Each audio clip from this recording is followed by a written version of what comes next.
training here in Fredericksburg, and today I have with me Winter. Winter here is a 2-year-old black lab. She is here for our famous 1-week board and train.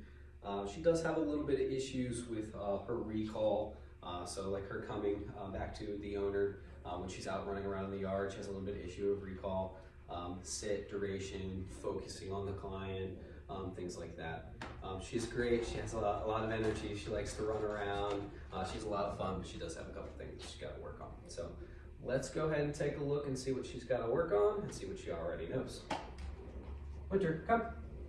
Winter, come. Winter, come. Good girl. Winter, sit. Good girl, good girl. Winter, place. Winter, place.